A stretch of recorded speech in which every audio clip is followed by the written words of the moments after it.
Okay, so let's start with an exercise. You're given the 2-qubit state,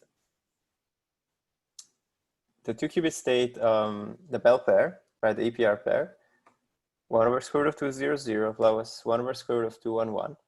You measure both qubits. What is the probability of obtaining outcome 0, 1 when measuring both of the qubits? Any takers? 0. That is correct. There is no amplitude. Very good. There is no amplitude on the 0 term at all. Okay. Okay, let's do another one. You're given the 2-qubit state. This one here, I won't read it out. Now, what is the probability of obtaining outcome 0, 1 when you measure both qubits? Differing answers here. So it is 1 over 16 because you have to square the modulo square of the amplitude. So 1/4 squared would be 1 over 16. Okay. Okay, let's do one last one. Okay. You are given the 2-qubit state, this one here. You measure the second qubit, and suppose you get outcome 0. Oh, actually, first of all, let me ask you, what is the probability of getting outcome 0? First of all, before answering even the question of the exercise, what is the probability of getting outcome 0? You measure the second qubit. What's the probability of getting outcome 0? Yep, that's right. It's 5 over 6. It's 1/6, exactly. It's 1/6 plus 2/3. Yeah. So that's 5/6. So it's so which terms have a 0 in the second qubit? It's this 0, 0 term and the 1, 0 term. Square those amplitudes, sum them together. Yep, Andrew. And you get 1/6 plus 2/3. Now, second question is, what is the post-measurement state of the 2 qubits, supposing that you have gotten outcome 0? Kieran, that's correct. Superposition of 1, 0, and 0, 0. What about the amplitudes, though? So we collapse onto those terms that have 0 in the second qubit. What about the precise amplitudes? Okay, so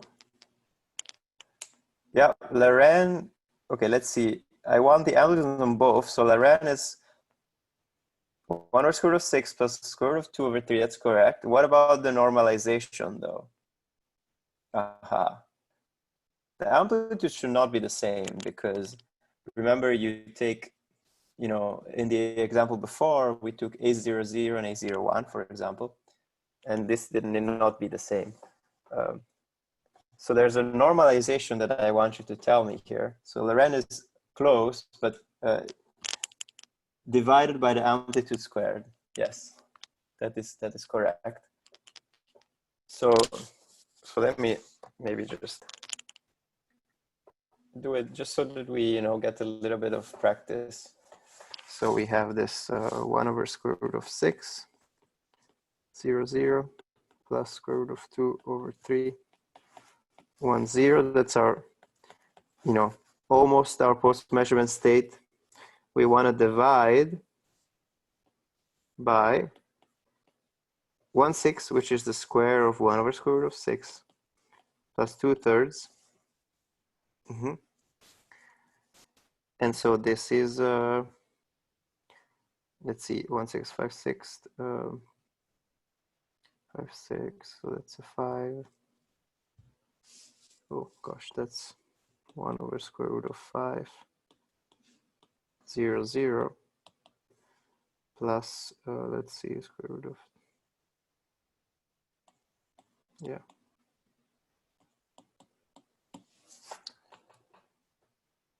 Yeah, hard to write equations, yeah, I feel you. So actually one trick, I guess, oh, it's not really a trick, but just notice that what we wrote at the bottom here, right? This just the denominator here. This part here is equal to the square root of a00 squared plus a10 squared, right? And this is actually the square root of finding, of the probability that we just calculated, finding the second qubit in the 0 state. 0, let me write a 2, the second qubit. So this is precisely the square root of that probability that we just calculated of finding the second, which makes sense. I'm kind of renormalizing by the sort of square root of the probability of the outcome that I just got. It's like I'm sort of shrinking the event space just to the probability space just to the outcomes that have a 0 in the second qubit. Okay, anyways, let's move on. Okay, finally we get to 2-qubit gates. I have to speed up a little bit. So 2-qubit gates are, very important because once we have 2-qubit gates and single-qubit gates, we can actually build any n-qubit gate that we want. So we can use 1 and 2-qubit gates as building blocks to build anything else that we want. This was not true of just single-qubit gates. With single-qubit gates alone, you just do single-qubit gate stuff. As soon as you add 2-qubit gates in the mix, you can actually do any quantum circuit you want. So just to recap, for single-qubit gates, the state of a single qubit evolves by applying a single-qubit gate, which is specified by a 2x2 matrix, if you remember from yesterday, and also from the lecture this morning. Now, applying a single-qubit gate corresponds to multiplying the matrix that specifies it by the state vector psi. Just a recap. What about 2-qubit gates? So 2-qubit gates, as you can sort of naturally expect, they'll be specified by 4x4 matrices, because we are in a 4-dimensional space. Okay. So applying a 2-qubit gates amounts to multiplying just the matrix, this 4x4 matrix, by the 4-dimensional vector that represents it. And this results in a new 4-dimensional vector. In other words, a new 2-qubit state. And just like single qubit gates, we require that 2-qubit gates should map valid 2-qubit states to other valid 2-qubit states. In other words, they should preserve, if you start with the norm 1 state, you end up with another norm 1 state. They should preserve the norm. And recall that we had called this condition in the lecture yesterday, we had called it unitarity. Okay, the matrix, you want this 4x4 matrix specifying the 2-qubit gate to be unitary.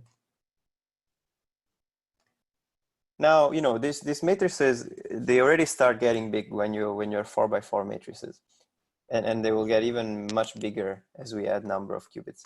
Now, a way that I find convenient to deal with these 2-qubit gates is not so much to think of them as matrices, but rather to think about how the matrix acts on the standard basis. Because recall that a matrix is completely specified by the way it acts on the standard basis. That's all it takes. But once you specify its action on the standard basis, everything else is determined just by linearity. Okay, it's much easier to think of this 2-qubit gates by the way that they act on the standard basis, as opposed to their matrix representation. Okay, here's an example one. I don't know why this font is so small. So the identity gate for 2-qubit states maps each standard basis element obviously to itself. So 0, 0 goes to 0, 0, and similarly for the other standard basis elements. In fact, as a result, it would leave any 2-qubit state with any amplitudes over this 4 standard basis elements unchanged. And if you want to represent it as a 4 by 4 matrix, it is represented like so. Okay. And yeah, let me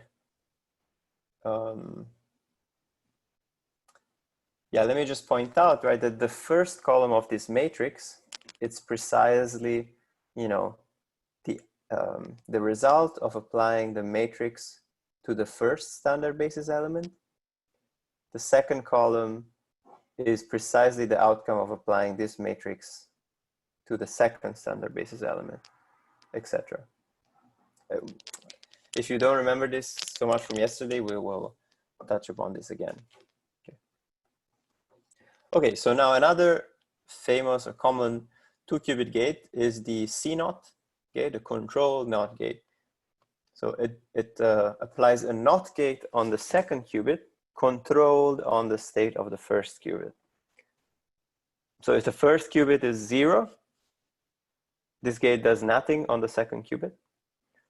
If the state of the first qubit is 1, this gate flips the second qubit. So as you can see here, 0, 0 maps to 0, 0 because the first qubit is 0. 0, 1 also maps to 0, 1. The control qubit is still 0. Now, as soon as the first qubit is 1, the second qubit gets flipped. So you go from 1, 0 to 1, 1. And similarly from 1, 1 to 1, 0. And in a circuit, the C-NOT gate would be represented like this.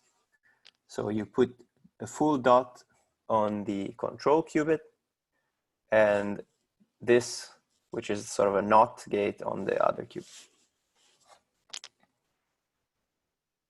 If the state, Jacob asks, if the state of the first qubit in the control gate, okay, the CX gate, is 1 over square root of 2, then second qubit would be random. The second qubit would be random.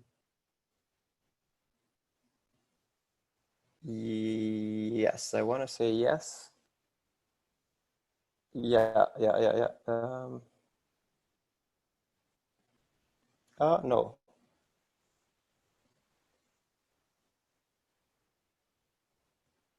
Yes. Yes. Mm-hmm. That is correct. Mm-hmm.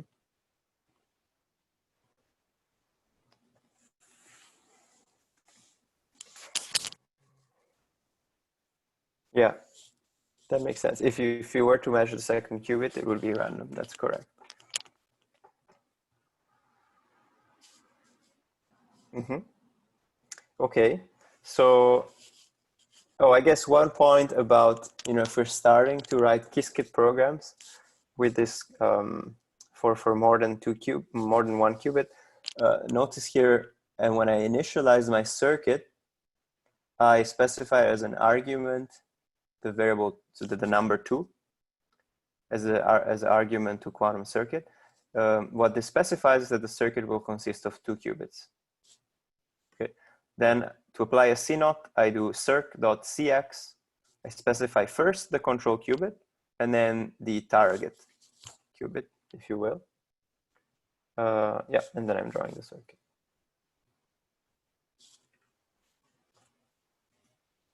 Okay, and you can check that the matrix representation of the C-NOT gate is just this. Similar to the identity, where the 0, 0 is mapped to 0, 0, 0, 1 to 0, 1, and then the flipping happens on the last 2 possibilities, 1, 0, and 1, 1. They swap with each other.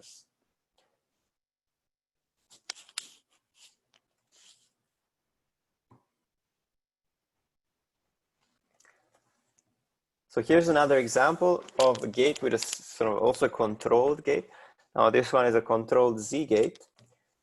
It applies a Pauli Z on the second qubit, controlled on the state of the first qubit.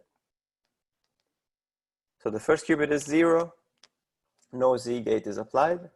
Second, if the first qubit is 1, then you apply a Z gate on the second qubit. Remember that a Z gate applies a -1 factor, multiplies by -1 if the qubit is in the state 1, and it does nothing if it's 0. And in a quantum circuit, we call it by doing circ.cz, and it would look like this. This is how a CZ gate looks like.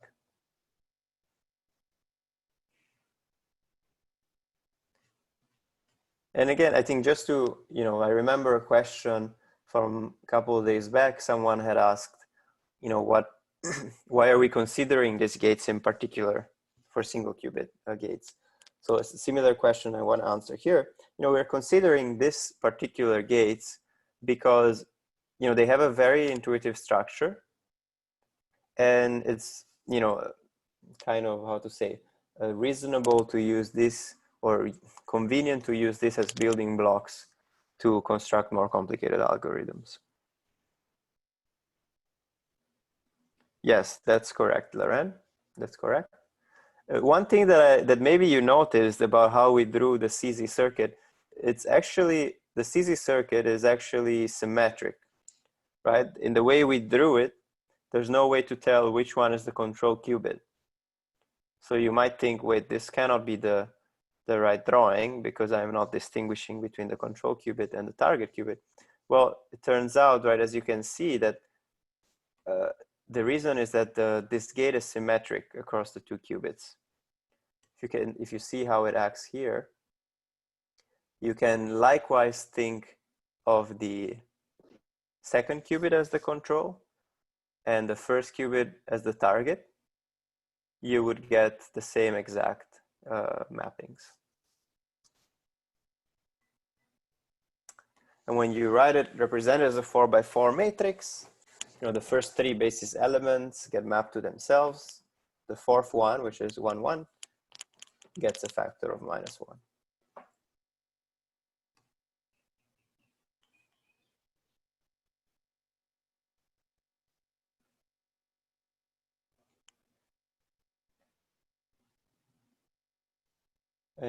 Okay, let me answer Loren's question, but there is nothing in the circuit drawing that explains the negative polarity.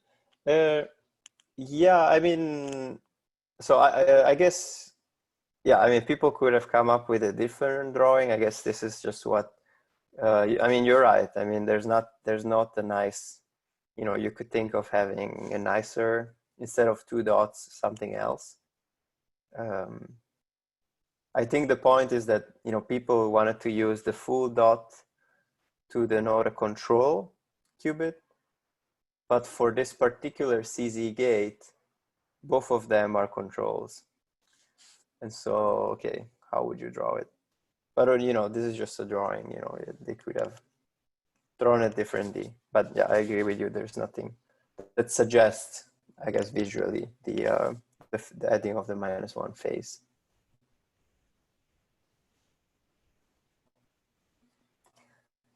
Okay, so just as we saw earlier, sort of single qubit states as special cases of, or single qubit states measurements, a special case of 2 qubit states measurement, or sort of we accounted for that. Now the question is, what if we have a 2 qubit state and we want to apply a single qubit gate only on the first qubit? I guess we have to come up with some notation and some kind of rules. And right, this should be certainly possible in our theory. Let's say we want to apply a Pauli X, so a NOT gate on the first qubit and do nothing on the second qubit, which means applying the identity. And this is kind of the exercise that we had in the first part just now. As a 2 qubit gate, the notation that we settle on is we write it as xi, meaning x on the first qubit and I for identity on the second qubit.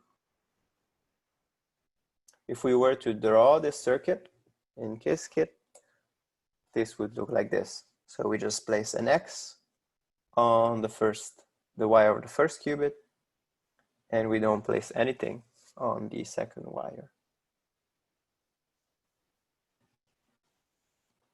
So nothing fancy that I'm telling you right now, and it should be all quite reasonable and natural. And right, as you can kind of predict, the xi gate would act as follows. So 0, 0 would go to 1, 0, because the first bit is, qubit is flipped and the second is not. And you can sort of fill in the other ones for yourself. And now, what about computing the matrix representation of xi? This is, I turn this to you.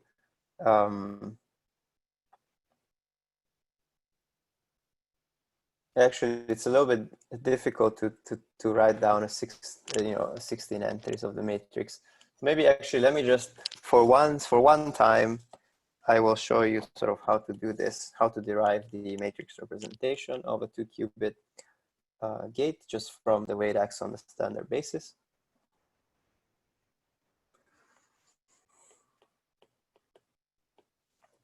So this is the 2-qubit gate.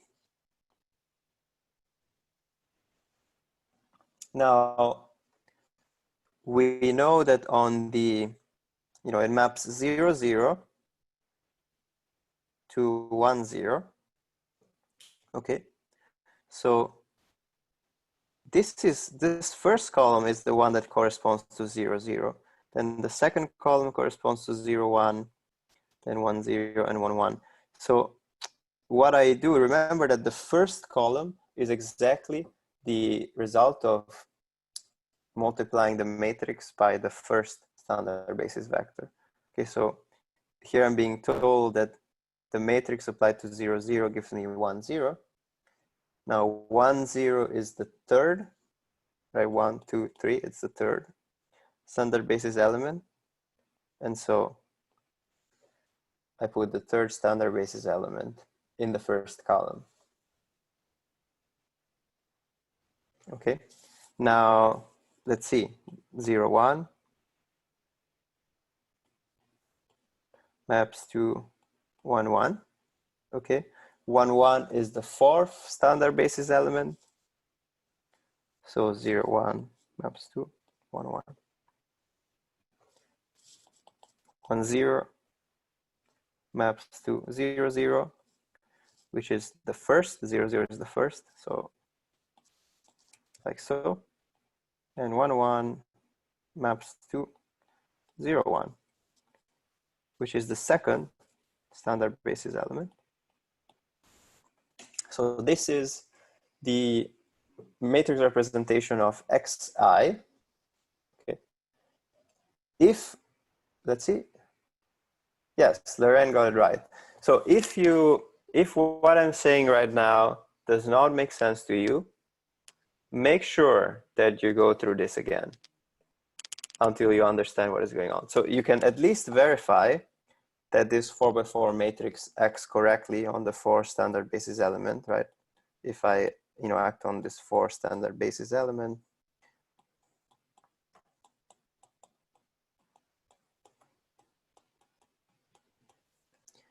this is the 0, 0, this is the 0, 1, it's the 1, 0, this is the 1, 1. But you can verify this acts correctly. If you don't know exactly why, I strongly encourage you to go through this calculation again.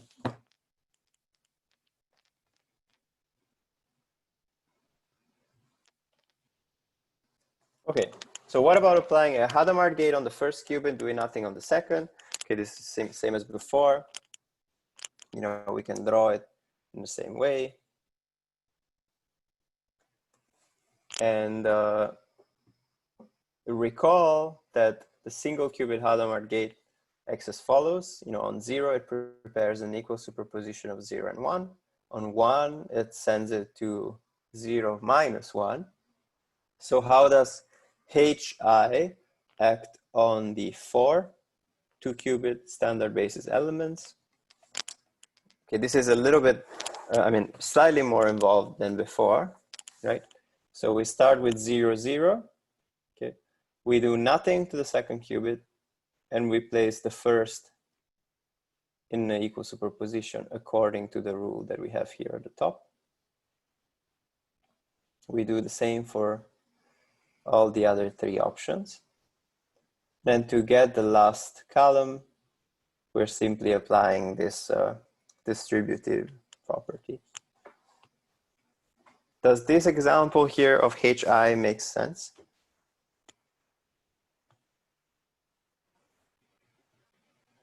Is it too simple, or is it confusing? Makes sense, okay. Good. Right, you're applying H to the first qubit, and then you'll have to apply the distributive property to simplify things. Yeah, and don't be afraid to ask if that's not clear. I mean, I'll explain it again. How would we write the HI in the matrix form? I will give you the first column of the matrix. Okay. Again, also, I'm not a fan of writing things as matrices. I think it's much easier to think about how they act on the standard basis. I don't think that the matrix per se helps you very much. But if you're interested, here is the first column. So you see the 0, 0, which is the first standard basis element, is mapped by this 2-qubit gate to this state here. 1 over square root of 2, 0, 0, plus 1 over square root of 2, 1, 0. Okay. I think there's a typo in the last sentence. It should be cat 1, 1. In the last sentence here,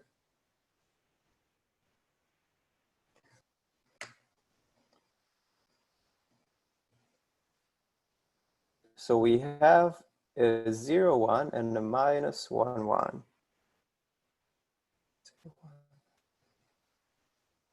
Cat 1, 1. So we have both, right? We have 0, 1. Let's see, 0 minus. Andrea. I see. It should Yeah. be 0. Well, it should be, first of all, 0 plus 1. That's my, should be 0 plus 1. So you have 0, 1 goes 2, but the thing before the arrow should be 1, 1. Ah, okay. Gotcha. Thank you. Sorry about that. So yeah, if you want to know the matrix representation, I'll tell you the first column. So, we know that 0, 0 maps to this 1 over square root of 2, 0, 0, plus 1 over square root of 2, 1, 0. 0, 0 is the first standard basis element. 1, 0 is the second. So that's why you have 1 over square root of 2, 1 over square root of 2. That's the first column. And you can fill in, yeah, exactly right. So you can fill the other columns for yourself.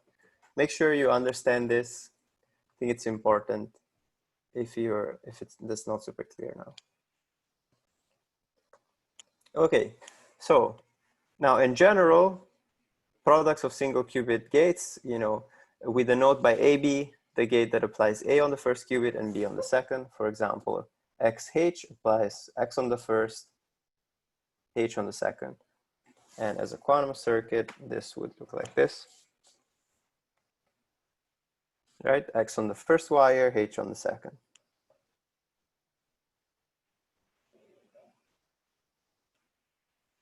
Okay, so far so good. Okay, I won't go through the calculation again, but you just have to apply X to the first gate, H to the second, and then apply the distributive property.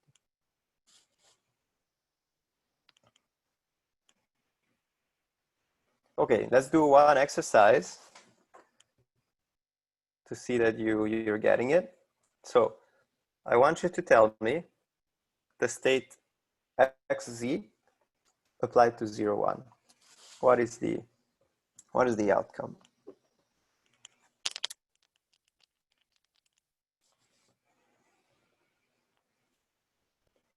Yeah, so one thing that perhaps I didn't mention is, right, what you would want to write is, if you apply X to the first, it turns to a 1.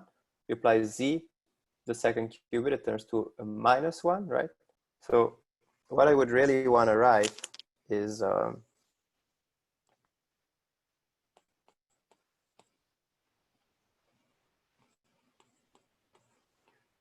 I would like to say something like this, 1 times minus 1, right? But this is, this is the minus sign here, the -1 factor can be pulled out. Just the same way, in the same way that, it's not different than a coefficient, right? So you apply the distributive property, and so then it becomes -1, 1. Okay. Good.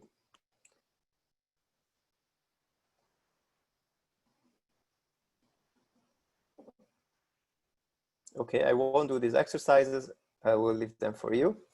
And then again, we come to a similar kind of assertion as we had in the first part of the lecture. So not all 2-qubit gates can be written as a product of 2 single-qubit gates. I wanted to ask you, what is an example of such a 2-qubit gate that cannot be written as a product? But unfortunately, I wrote it here already. So the C0 gate cannot be written as a product. It is a little bit trickier to show that it cannot be written as a product. It's not difficult. So if you're really keen, I encourage you to try and show and prove that the C0 gate cannot be written as a product. It will be similar kind of arguments as how we proved that the Bell pair, the EPR pair, was not a product of 2 single-qubit states, but it will be slightly trickier. I encourage you, if you're keen, to go for it and show this.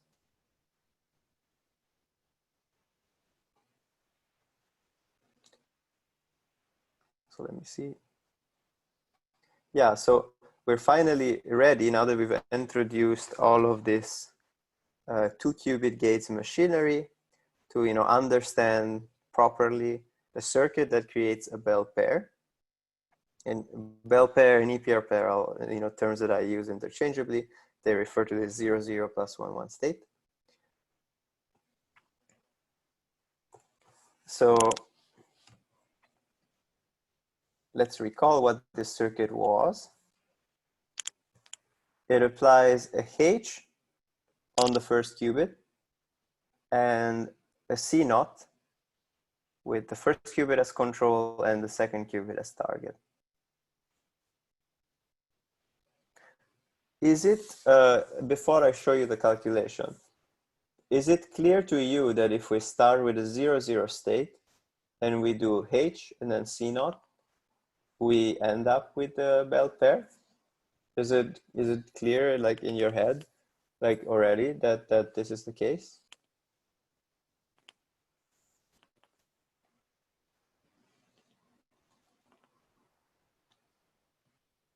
Yes. Okay.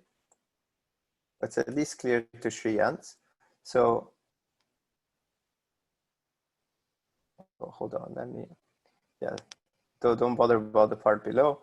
So let's analyze what the circuit does, right? So you initialize the 2 qubits in 0, 0. After the application, okay, I'll explain actually. So you start with the qubits initialized as 0, 0. Typically whenever you write a quantum circuit, you always initialize things in 0, 0. This is kind of the classical state. Now, after the application of the Hadamard gate on the first qubit, what you end up with is this line here. So you've put the first qubit in an equal superposition of 0 and 1. Second qubit, so far untouched. Okay. When you expand things out with this distributive property, you get what is on the right. Actually, is this first line here clear?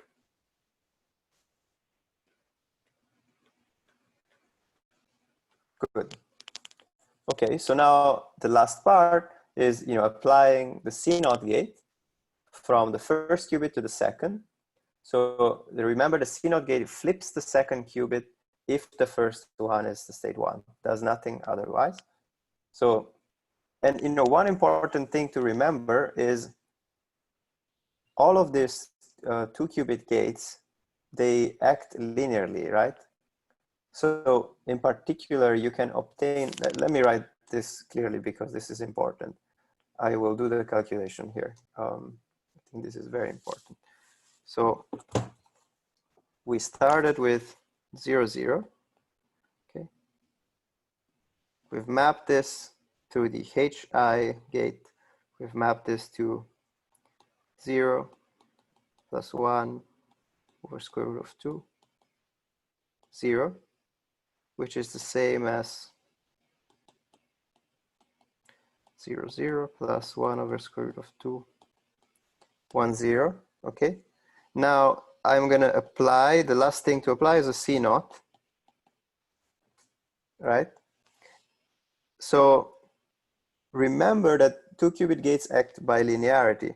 So the outcome of applying a C naught to this state here is actually the same as doing, you know, C naught, you know, 1 over square root of 2, C naught applied to 0, 0, plus 1 over square root of 2, C naught applied to 1, 0. That's why I say that you don't really need to look at the matrix representation. Like, you know, the kind of tedious way to do this calculation will be, okay, let me compute the 4x4 matrix specifying the C naught. Let me compute then what this 2-qubit state is here as a 4-dimensional vector, and then I multiply the 4x4 matrix by this 4-dimensional vector. That would take way too long. Okay, but if you know how the C naught acts on a standard basis, and you know that it acts on everything else by linearity, right? Then I can just decompose things like this, right? It's 1 over square root of 2, then C naught applied to the first term, plus 1 over square root of 2, C naught applied to the second. And this I can easily do because I know how C naught acts on the standard basis elements. So the first one will be unchanged. And the second one, because the first qubit is 1, you flip the second one. And this is exactly the Bell pair. Does that make sense?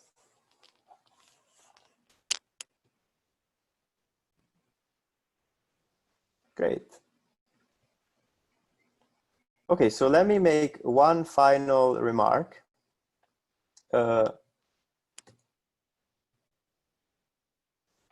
Which is, how do we generalize all of these things to states of n qubits? Okay, so you might be wondering, you know, that one thing you might be wondering is, you know, if applying a quantum gate to a quantum state is just simply multiplying a matrix by a vector, and we're doing it here with pen and paper, why do we need quantum computers at all?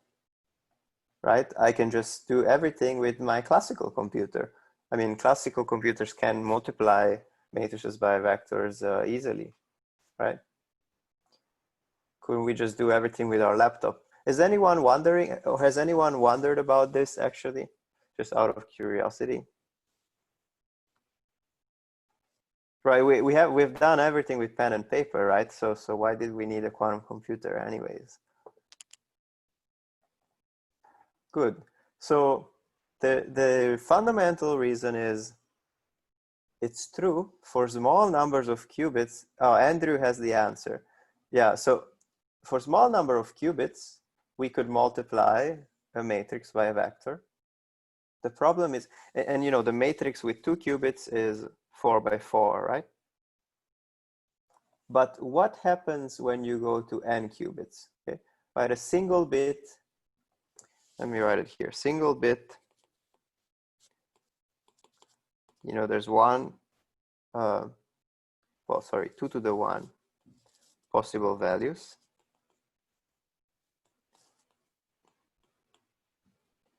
Yeah, it would be too complicated for classical if you scale up. So for 2 bits, there are 2 to the 2, so 4 possible classical values. That's why we do things in dimension 4. Now, if you go to n bits, there are actually actually someone can tell me, if there are n bits, how many possible strings of n bits, classical n bit strings there are? Yeah, it increases exponentially, 2 to the n, exactly. It's 2 to the n. You see the pattern here. Very good. Possible values. So if we were to write things out and do, you know, things the same way, which it is, you know, the formalism does generalize to n qubits, n bits, we would have vectors of dimension 2 to the n, right? So the problem is that 2 to the n is a very terrible scaling. So to give you an idea, if you take 400 qubits, okay, which you can think of roughly speaking as being 400 particles, okay, 400 photons or whatever, right? Then the general state of 400 qubits would take 2 to the 400 complex amplitude, complex numbers to specify. Okay, this number here is actually more than the number of atoms in the whole universe. So calculating, you know, a 2 to the 400 by 2 to the 400 matrix multiplication with a 2 to the 400 vector would be totally impossible. Okay. Yet, you know, 400 qubits doesn't sound like a very big number.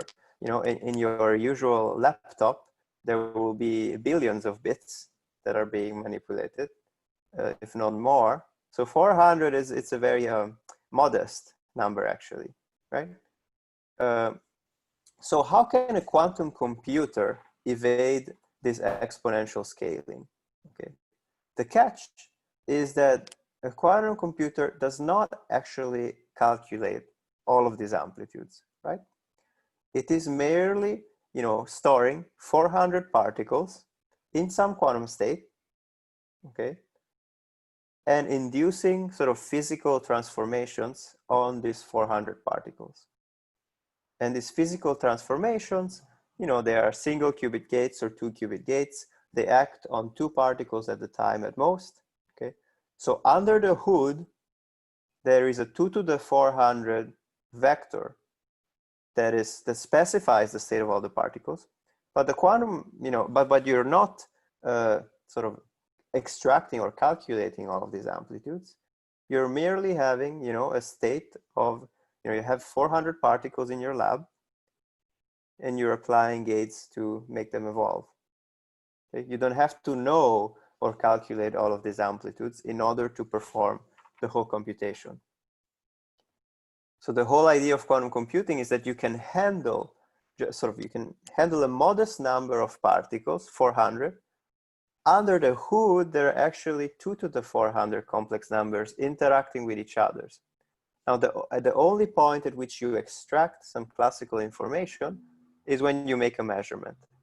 And so the whole idea when designing a quantum algorithm to solve some classical problem like factoring a large number is, you know, you have your 400 particles, you apply some quantum gates, and you want sort of the complex numbers corresponding, or the amplitudes corresponding to the wrong answers to interfere destructively, and the amplitudes corresponding to the right answers to interfere constructively, so that when you measure at the very end, you get the right answer. Does that make intuitive sense?